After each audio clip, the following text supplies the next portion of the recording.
Most people think A Wrinkle in Time is a kid's science fiction adventure about space travel. But that's not really what the book is about. Because buried inside this strange little story about tesseracts and alien planets is something much darker. A warning about one of the most dangerous forces in human history. The pressure to become exactly like everyone else.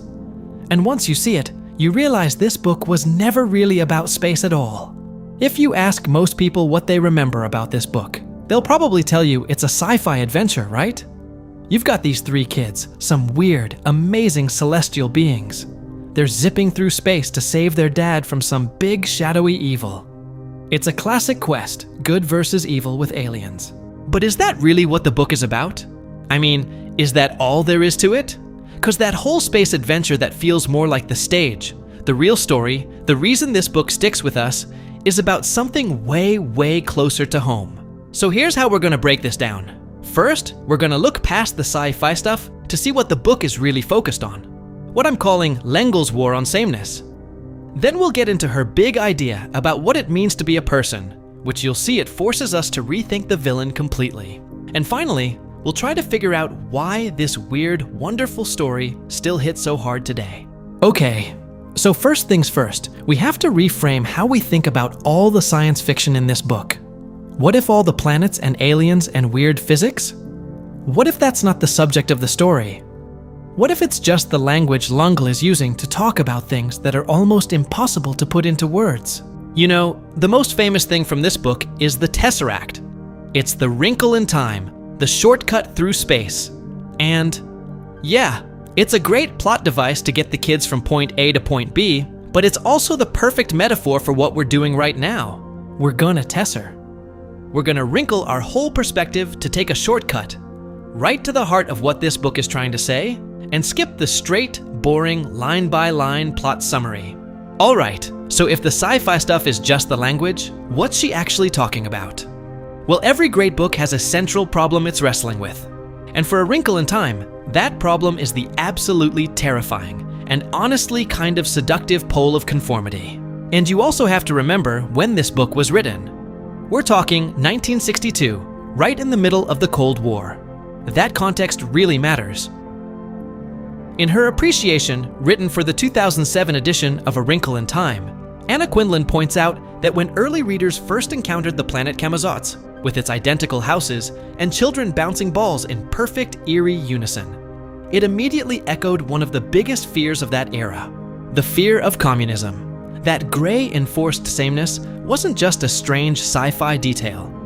For readers at the time, it represented a very real and very present anxiety. But here's where L'Engle does something brilliant. She doesn't just leave it as a political commentary.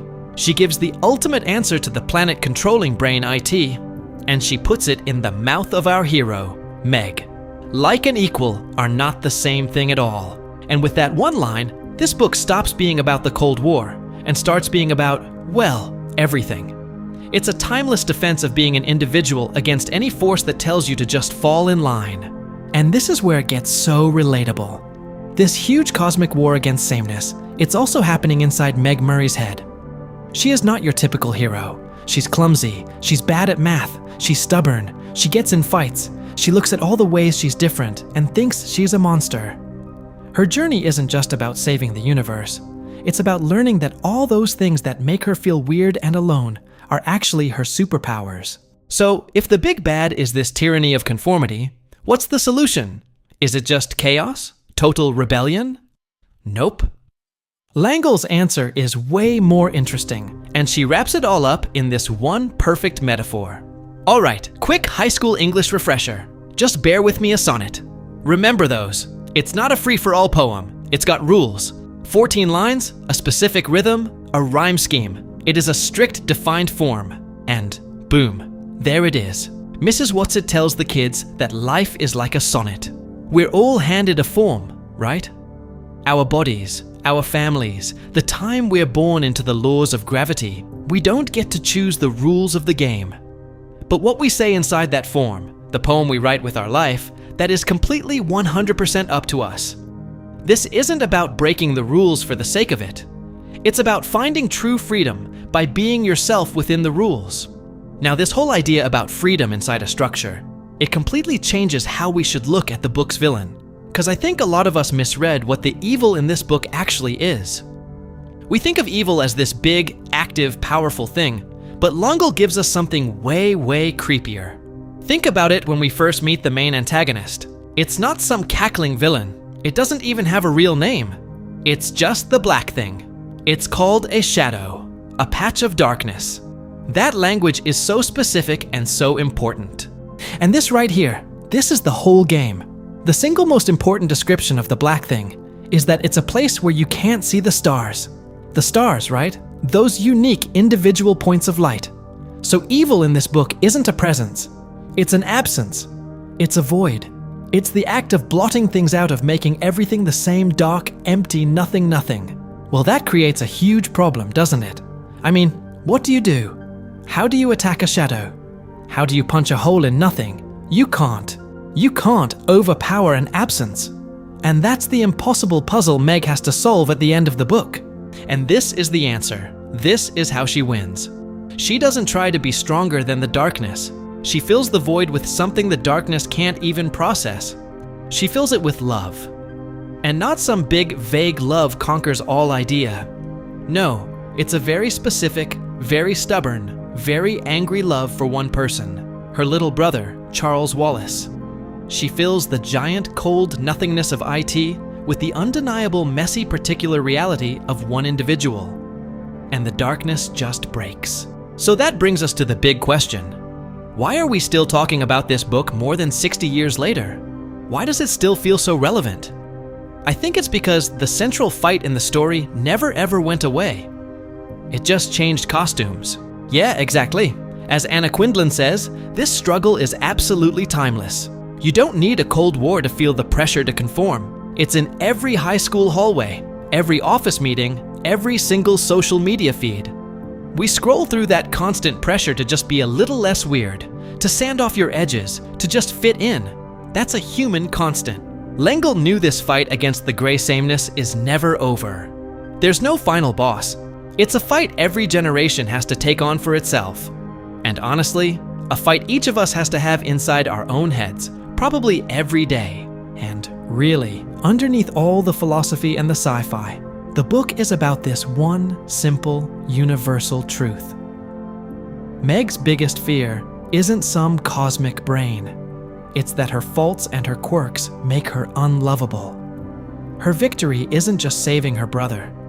It's realizing that she is loved. Not despite all her weirdness, but because of it. And that feeling, the need to be loved for the complete, messy, individual person you are. That's everything. So let's bring it all back to that first idea.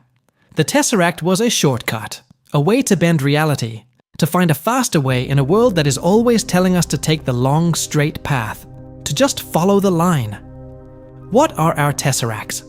What are our shortcuts to real understanding, to empathy, to seeing the world in more than just the obvious ways? And that's the final kind of chilling idea the book leaves you with. Think about the ending. It's not this grand victory where evil is defeated forever. No. The Murray family is safe, they're back home, together in their kitchen. It's this tiny warm circle of light. But the black thing, it's still out there. The darkness wasn't destroyed. The victory was small, personal. And maybe that's the most honest thing the book tells us, that the fight isn't about wiping out the darkness once and for all. It's about fiercely, stubbornly protecting your own little pockets of light and love. And that's a fight that never, ever ends. So I'm curious what you think. Did A Wrinkle in Time feel different when you came back to it as an adult? What part of the book stuck with you the most? Let me know down in the comments. And if you enjoy exploring the deeper ideas hidden inside classic books, make sure to hit the like button and subscribe to the channel. It really helps the channel grow. And tell me, what book should we dive into next?